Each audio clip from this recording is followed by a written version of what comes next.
Third act. Scene. The library in Lord Goring's house. An Adam room. On the right is the door leading into the hall. On the left, the door of the smoking room. A pair of folding doors at the back open into the drawing room. The fire is lit.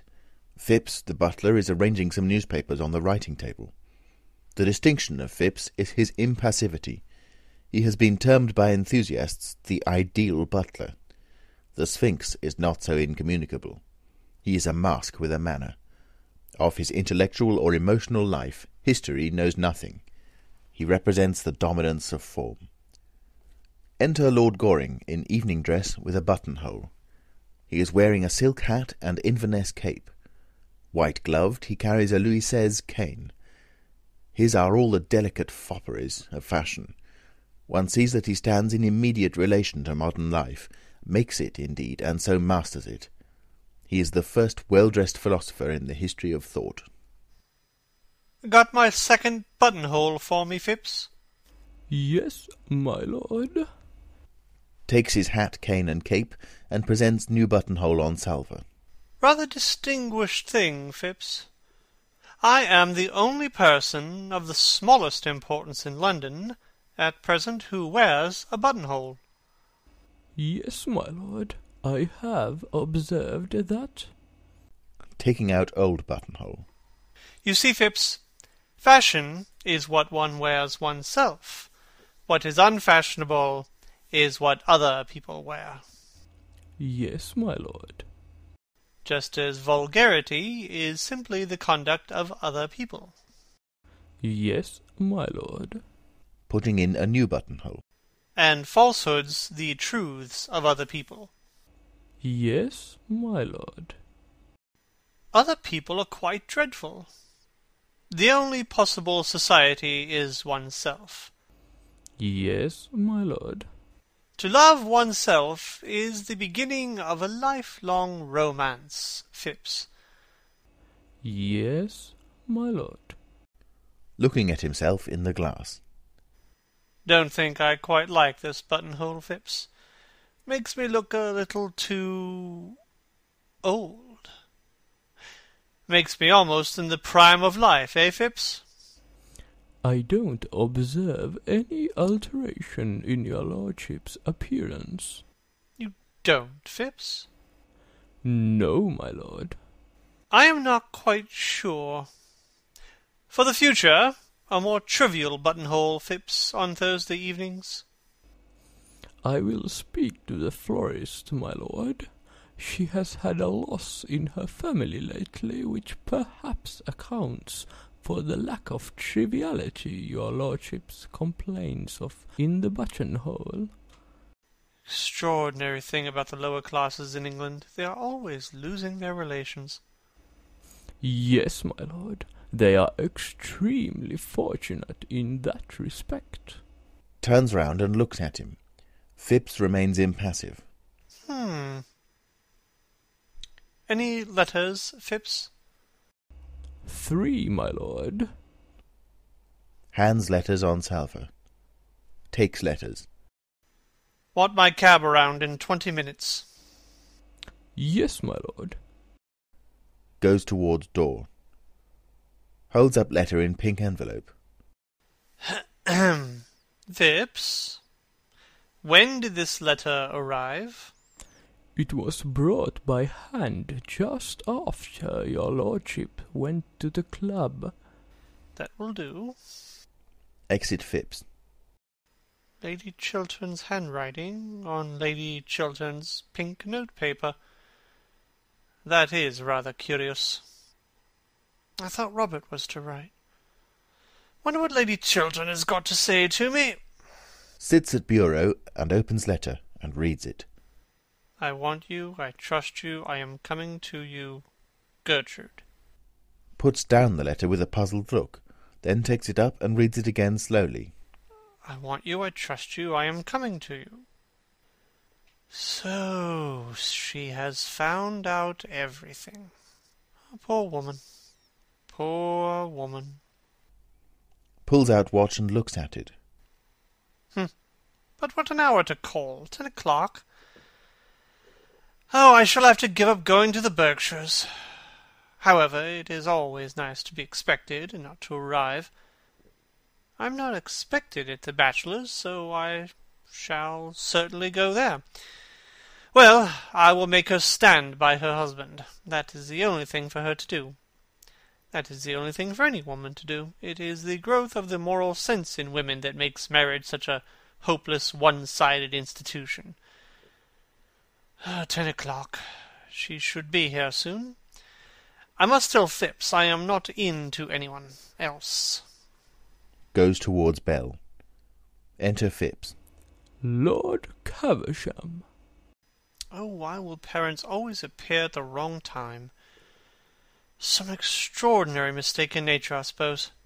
Enter Lord Caversham. Delighted to see you, my dear father. Goes to meet him. Take my cloak off. Is it worthwhile, father? Of course it is worthwhile, sir. Which is the most comfortable chair? This one, father. It is the chair I use myself when I have visitors. Thank ye. No draught, I hope, in this room? No, father. Sitting down. Glad to hear it. Can't stand draughts. No draughts at home. Good many breezes, father. Eh? Eh? Don't understand what you mean. Want to have a serious conversation with you, sir. My dear father, at this hour? Well, sir, it is only 10 o'clock. What is your objection to the hour? I think the hour is an admirable hour. Well, the fact is, father, this is not my day for talking seriously. I am very sorry, but it is not my day. What do you mean, sir? During the season, father, I only talk seriously on the first Tuesday in every month from 4 to 7. Well, make it Tuesday, sir.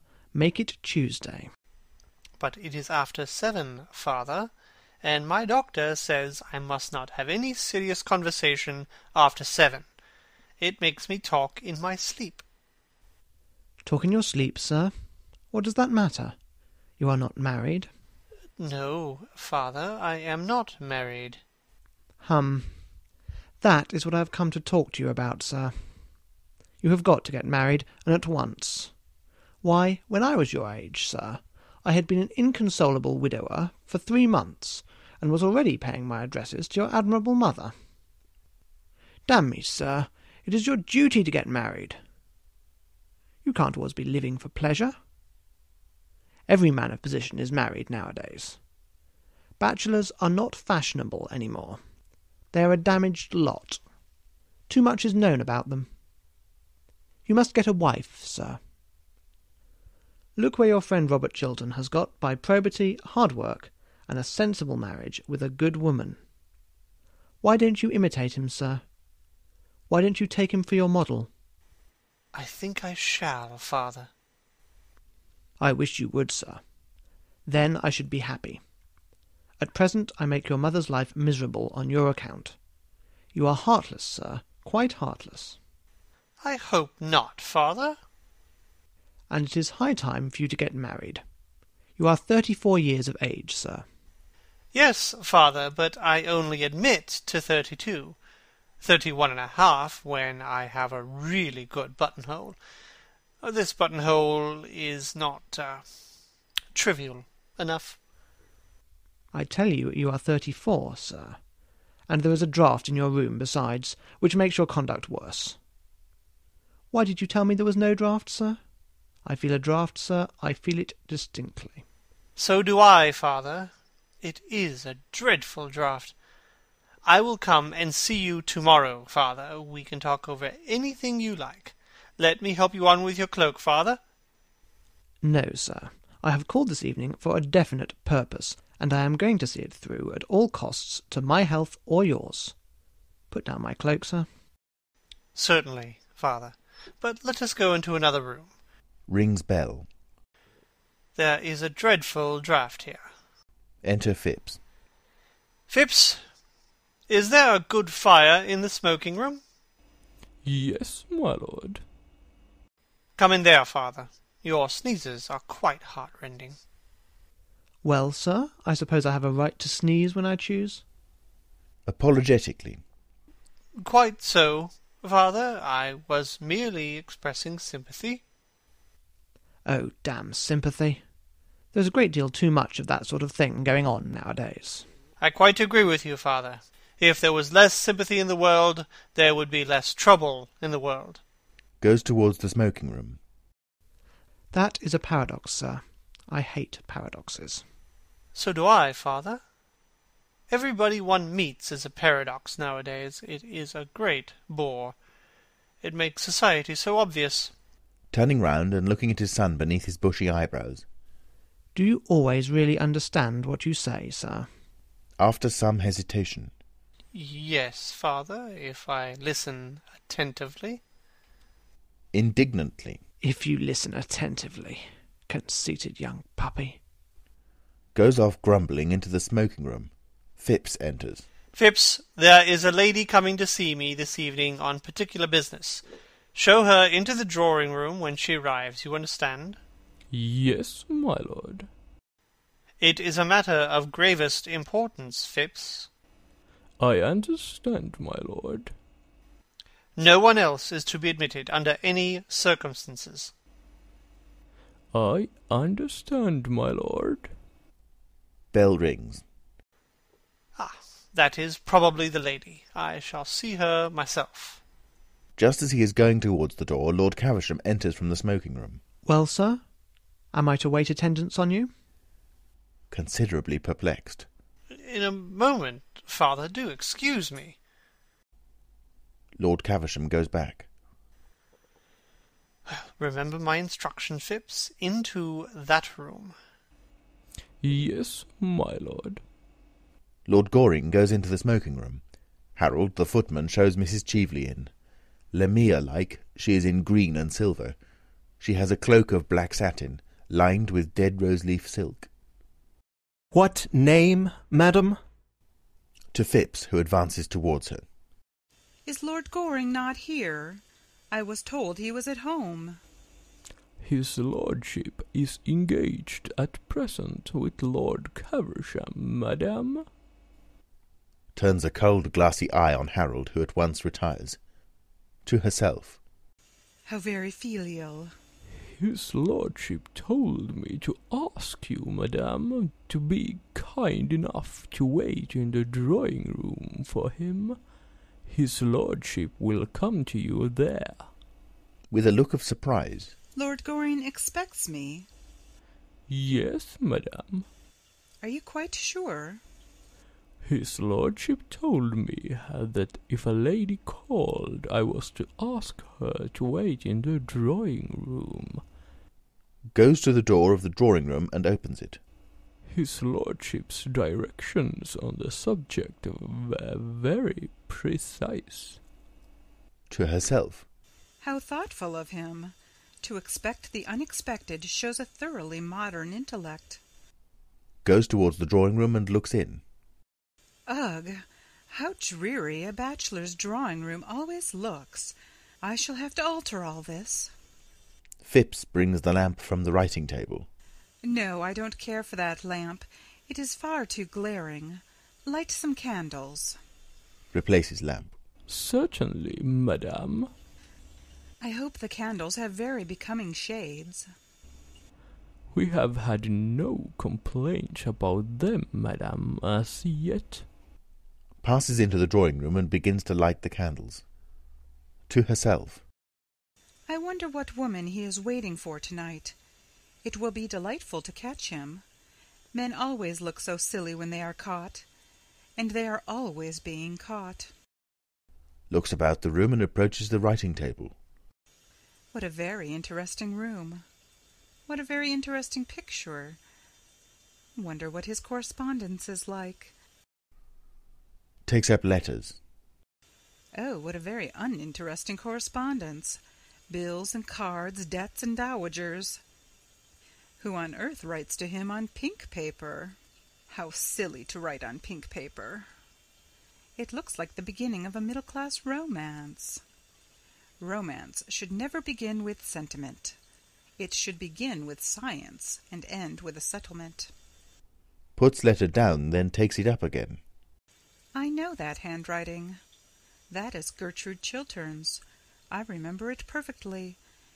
The 10 Commandments in every stroke of the pen, and the moral law all over the page. Wonder what Gertrude is writing to him about. Something horrid about me, I suppose. How I detest that woman. Reads it. I trust you. I want you. I am coming to you, Gertrude. I trust you. I want you. I am coming to you. A look of triumph comes over her face. She is just about to steal the letter when Phipps comes in. The candles in the drawing-room are lit, madame, as you directed. Thank you. Rises hastily and slips the letter under a large silver-cased blotting book that is lying on the table. I trust the shades will be to your liking, madame. They are the most becoming we have. They are the same as his lordship uses himself when he's dressing for dinner. With a smile. Then I am sure they will be perfectly right. Gravely. Thank you, madame. Mrs. Cheveley goes into the drawing-room. Phipps closes the door and retires.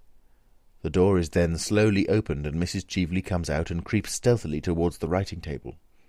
Suddenly voices are heard from the smoking-room, and Mrs. Cheveley grows pale. She stops. The voices grow louder, and she goes back into the drawing-room, biting her lip. Enter Lord Goring and Lord Caversham. Expostulating. My dear father, if I am to get married, surely you will allow me to choose the time, place, and person, particularly the person. Testily. That is a matter for me, sir. You would probably make a very poor choice. It is I who should be consulted, not you. There is property at stake. It is not a matter for affection. Affection comes later on in married life. Yes, in married life affection comes when people thoroughly dislike each other, father, doesn't it? Puts on Lord Caversham's cloak for him. Certainly, sir. I mean, certainly not, sir. You are talking very foolishly tonight. What I say is that marriage is a matter for common sense. But women who have common sense are so curiously plain, father, aren't they? Of course, I only speak from hearsay. No woman, plain or pretty, has any common sense at all, sir. Common sense is the privilege of our sex. Quite so. And we men are so self-sacrificing that we never use it, do we, father? I use it, sir. I use nothing else. So my mother tells me. It is the secret of your mother's happiness. You are very heartless, sir, very heartless. I hope not, father.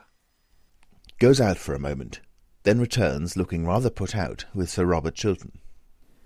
My dear Arthur, what a piece of good luck meeting you on the doorstep. Your servant had just told me you were not at home. How extraordinary. The fact is, I am horribly busy tonight, Robert, and I gave orders I was not at home to anyone. Even my father had a comparatively cold reception. He complained of a draught the whole time. Ah, you must be at home to me, Arthur. You are my best friend. Perhaps by tomorrow you will be my only friend. My wife has discovered everything. I guessed as much. Looking at him. Really? How? After some hesitation. Oh, merely by something in the expression of your face as you came in. Who told her? Mrs. Cheveley herself. And the woman I love knows that I began my career with an act of low dishonesty, that I built up my life upon sands of shame, that I sold like a common huckster the secret that had been entrusted to me as a man of honour.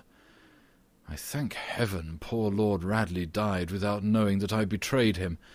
I would to God I had died before I had been so horribly tempted, or had fallen so low. Burying his face in his hands. After a pause. You have heard nothing from Vienna yet, in answer to your wire? Looking up. Yes, I got a telegram from the first secretary at 8 o'clock tonight. Well, Nothing is absolutely known against her. On the contrary, she occupies a rather high position in society. It is a sort of open secret that Baron Arnheim left her the greater portion of his immense fortune. Beyond that, I can learn nothing. She doesn't turn out to be a spy, then? Oh, spies are of no use nowadays. Their profession is over. The newspapers do their work instead. And thunderingly well they do it. Arthur, I'm parched with thirst. May I ring for something? Some hock and seltzer? Certainly. Let me. Rings the bell. Thanks. I don't know what to do, Arthur. I don't know what to do, and you are my only friend. But what a friend you are, the one friend I can trust. I can trust you absolutely, can't I? Enter Phipps. My dear Robert, of course. Oh, To Phipps. bring some hock and seltzer. Yes, my lord. And Phipps, Yes, my lord. will you excuse me for a moment, Robert? I want to give some directions to my servant. Certainly. When that lady calls, tell her that I am not expected home this evening. Tell her that I have been suddenly called out of town. You understand? The lady is in that room, my lord. You told me to show her into that room, my lord. You did perfectly right. Exit Phipps. What a mess I am in. No, I think I shall get through it. I'll give her a lecture through the door. Awkward thing to manage, though. Arthur, tell me what I should do. My life seems to have crumbled about me. I am a ship without a rudder in a night without a star. Robert, you love your wife, don't you? I love her more than anything in the world. I used to think ambition the great thing. It is not. Love is the great thing in the world. There is nothing but love, and I love her. But I am defamed in her eyes. I am ignoble in her eyes. There is a wide gulf between us now. She has found me out, Arthur. She has found me out. Has she never in her life done some folly, some indiscretion, that she should not forgive your sin? My wife? Never. She does not know what weakness or temptation is. I am of clay like other men. She stands apart as good women do, pitiless in her perfection, cold and stern and without mercy. But I love her, Arthur. We are childless, and I have no one else to love, no one else to love me. Perhaps if God had sent us children, she might have been kinder to me. But God has given us a lonely house, and she has cut my heart in two.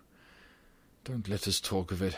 I was brutal to her this evening, but I suppose when sinners talk to saints, they are brutal always. I said to her things that were hideously true on my side, from my standpoint, from the standpoint of men. But don't let's talk of that. Your wife will forgive you. Perhaps at this moment she is forgiving you. She loves you, Robert. Why should she not forgive? God grant it. God grant it. Buries his face in his hands. But there is something more I have to tell you, Arthur. Enter Phipps with drinks. Hands hock and seltzer to Sir Robert Chiltern. Hock and seltzer, sir. Thank you. Is your carriage here, Robert? No, I walked from the club. Sir Robert will take my cab, Phipps. Yes, my lord. Exit. Robert, you don't mind my sending you away? Arthur, you must let me stay for 5 minutes. I have made up my mind what I'm going to do tonight in the house. The debate on the Argentine Canal is to begin at 11.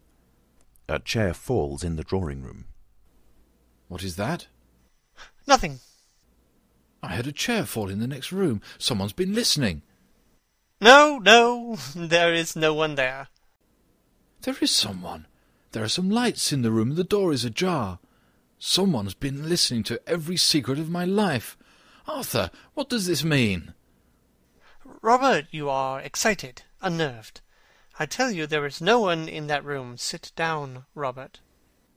Do you give me your word of honour there is no one there? Yes. Your word of honour? Sits down. Yes. Rises. Arthur, let me see for myself. No, no. If there is no one there, why should I not look in that room?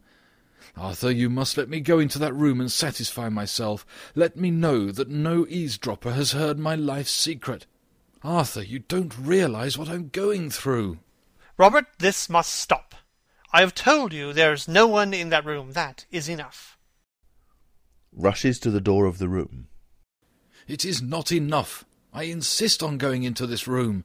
You have told me there is no one there, so what reason can you have for refusing me? For God's sake, don't.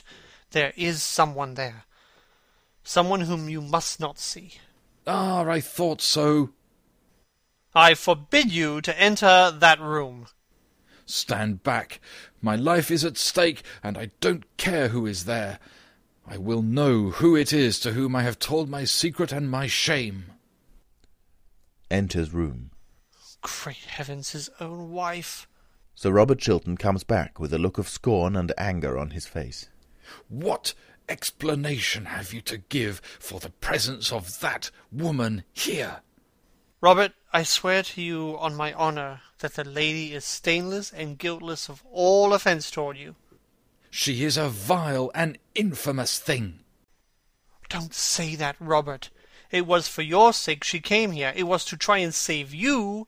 She came here. She loves you and no one else. You are mad. What have I to do with her intrigues with you? Let her remain your mistress. You are well suited to each other. She, corrupt and shameful. You, false as a friend, treacherous as an enemy even. It is not true, Robert. Before heaven, it is not true. In her presence and in yours, I will explain all. Let me pass, sir. You have lied enough upon your word of honour. Sir Robert Chiltern goes out. Lord Goring rushes to the door of the drawing-room when Mrs. Cheveley comes out, looking radiant and much amused. With a mock curtsy. Good evening, Lord Goring. Mrs. Cheveley? Great heavens! May I ask what you were doing in my drawing-room? Merely listening. I have a perfect passion for listening through keyholes. One always hears such wonderful things through them. Doesn't that sound rather like tempting Providence? Oh, surely Providence can resist temptation by this time. Makes a sign to him to take her cloak off, which he does. I am glad you have called. I am going to give you some good advice. Oh, pray don't. One should never give a woman anything that she can't wear in the evening. I see you are quite as willful as you used to be. Far more. I have greatly improved. I have had more experience. Too much experience is a dangerous thing. Pray, have a cigarette. Half the pretty women in London smoke cigarettes. Personally, I prefer the other half. Thanks, I never smoke. My dressmaker wouldn't like it, and a woman's first duty in life is to her dressmaker, isn't it? What the second duty is, no one has as yet discovered. You have come here to sell me Robert Chiltern's letter, haven't you? To offer it to you on conditions. How did you guess that? Because you haven't mentioned the subject. Have you got it with you? Sitting down. Oh, no. A well-made dress has no pockets.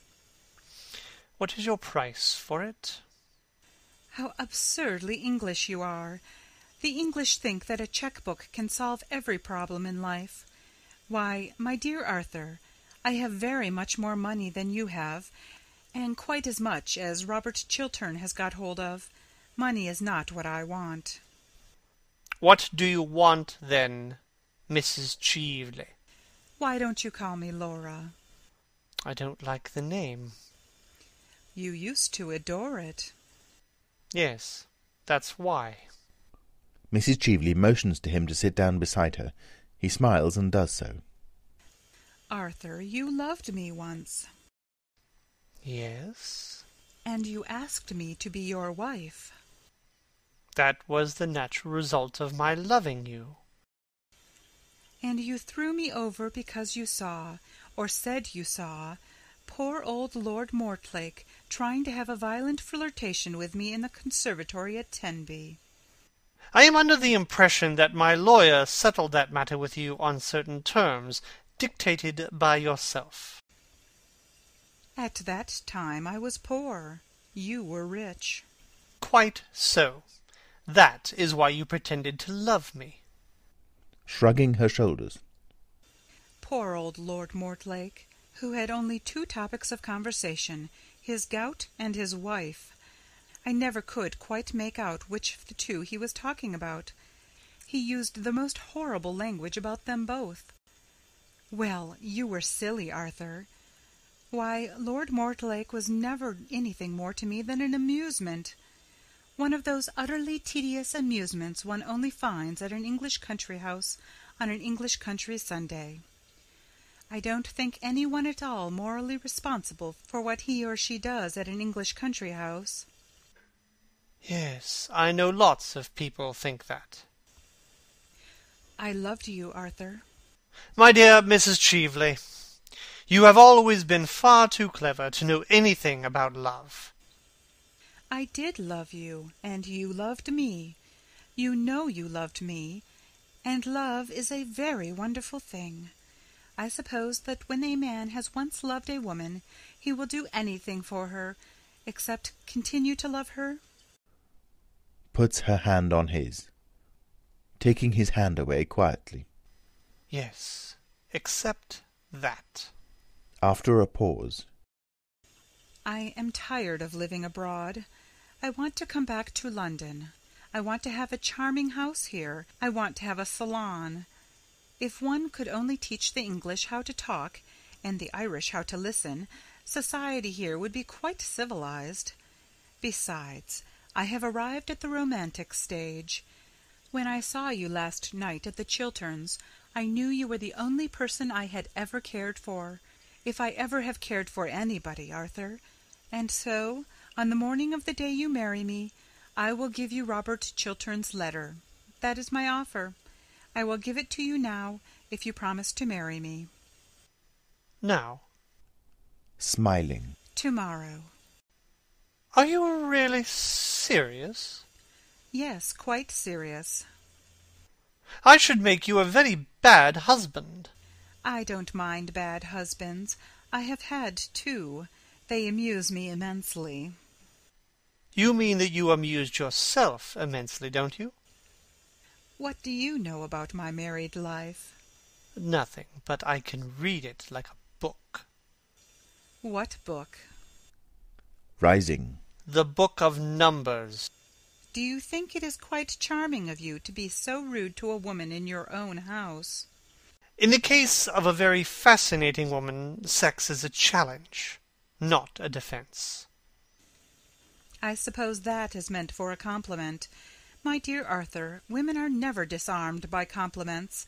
Men always are. That is the difference between the 2 sexes. Women are never disarmed by anything, as far as I know them. After a pause. Then you are going to allow your greatest friend, Robert Chiltern, to be ruined, rather than marry someone who really has considerable attractions left? I thought you would have risen to some great height of self-sacrifice, Arthur. I think you should. And the rest of your life you could spend in contemplating your own perfections. Oh, I do that as it is. And self-sacrifice is a thing that should be put down by law. It is so demoralizing to the people for one whom sacrifices oneself. They always go to the bad. As if anything could demoralize Robert Chiltern. You seem to forget that I know his real character. What you know about him is not his real character. It was an act of folly done in his youth. Dishonourable, I admit. Shameful, I admit. Unworthy of him, I admit. And therefore, not his true character. How you men stand up for each other. how you women war against each other. Bitterly. I only war against one woman, against Gertrude Chiltern. I hate her. I hate her now more than ever. Because you have brought a real tragedy into her life, I suppose. With a sneer. Oh, there is only one real tragedy in a woman's life.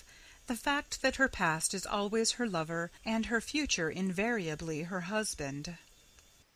Lady Chiltern knows nothing of the kind of life to which you are alluding. A woman whose size in gloves is 7 3/4 never knows much about anything. You know Gertrude has always worn a 7 3/4. That is one of the reasons why there was never any moral sympathy between us. Well, Arthur, I suppose this romantic interview may be regarded as at an end. You admit it was romantic, don't you? For the privilege of being your wife, I was ready to surrender a great prize, the climax of my diplomatic career. You decline. Very well. If Sir Robert doesn't uphold my Argentine scheme, I expose him. Vois-tu? You mustn't do that. It would be vile, horrible, infamous. Shrugging her shoulders. Oh, don't use big words. They mean so little. It is a commercial transaction, that is all. There is no good mixing up sentimentality in it. I offered to sell Robert Chiltern a certain thing. If he won't pay me my price, he will have to pay the world a greater price. There is no more to be said. I must go. Good-bye. Won't you shake hands? With you? No. Your transaction with Robert Chiltern may pass as a loathsome commercial transaction of a loathsome commercial age, but you seem to have forgotten that you came here tonight to talk of love. You, whose lips desecrated the word love, you, to whom the thing is a book closely sealed, went this afternoon to the house of one of the most noble and gentle women in the world, to degrade her husband in her eyes, to try and kill her love for him, to put poison in her heart and bitterness in her life, to break her idol, and, it may be, spoil her soul. That I cannot forgive you. That was horrible. For that there can be no forgiveness. Arthur, you are unjust to me. Believe me, you are quite unjust to me. I didn't go to taunt Gertrude at all. I had no idea of doing anything of the kind when I entered. I called with Lady Markby simply to ask whether an ornament, a jewel that I lost somewhere last night, had been found at the Chilterns. If you don't believe me, you can ask Lady Markby. She will tell you it is true. The scene that occurred happened after Lady Markby had left, and was really forced on me by Gertrude's rudeness and sneers. I called, a little out of malice, if you like, but really to ask if a diamond brooch of mine had been found. That was the origin of the whole thing. A diamond snake brooch with a ruby? Yes, how do you know? Because it is found. In point of fact, I found it myself, and stupidly forgot to tell the butler anything about it as I was leaving. Goes over to the writing table and pulls out the drawer. It is in this drawer. Not that one. This is the brooch, isn't it? Holds up the brooch. Yes, I am so glad to get it back. It was a present. Won't you wear it? Certainly, if you pin it in. Lord Goring suddenly clasps it on her arm. Why do you put it on as a bracelet? I never knew it could be worn as a bracelet. Really? Holding out her handsome arm. No, but it looks very well on me as a bracelet, doesn't it? Yes, much better than when I saw it last. When did you see it last? Calmly. 10 years ago. On Lady Berkshire, from whom you stole it. Starting. What do you mean?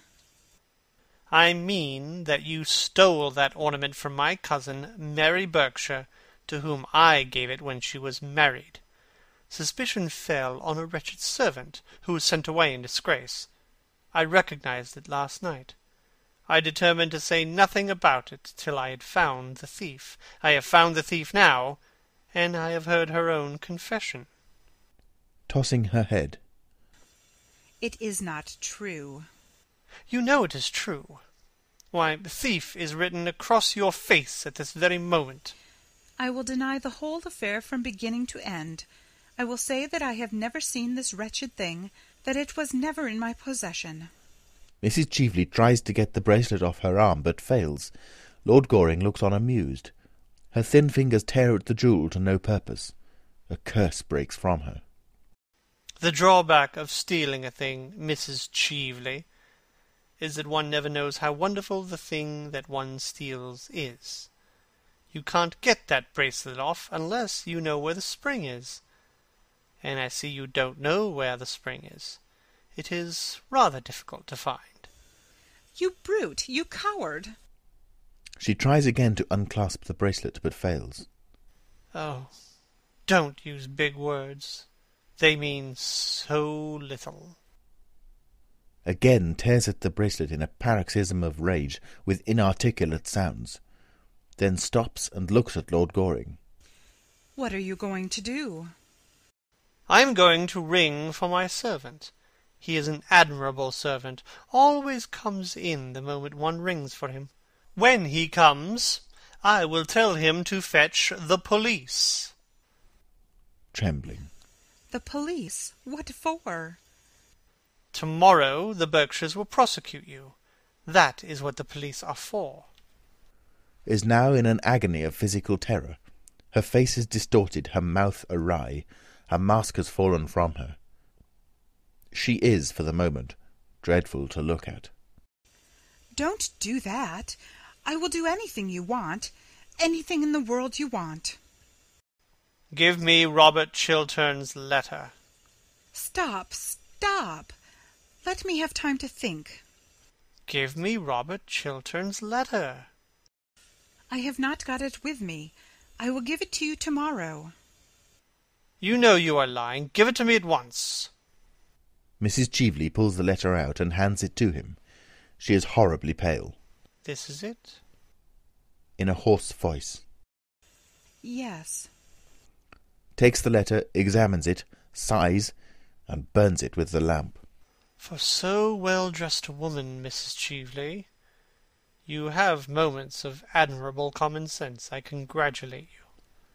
Catches sight of Lady Chiltern's letter, the cover of which is just showing from under the blotting book. Please get me a glass of water. Certainly. Goes to the corner of the room and pours out a glass of water.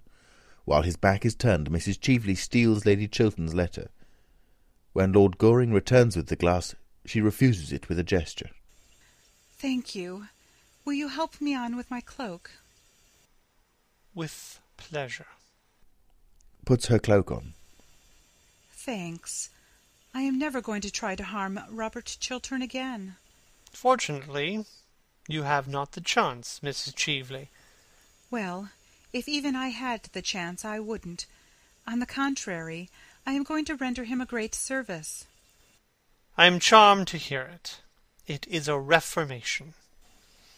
Yes, I can't bear so upright a gentleman, so honourable an English gentleman, being so shamefully deceived, and so... Well?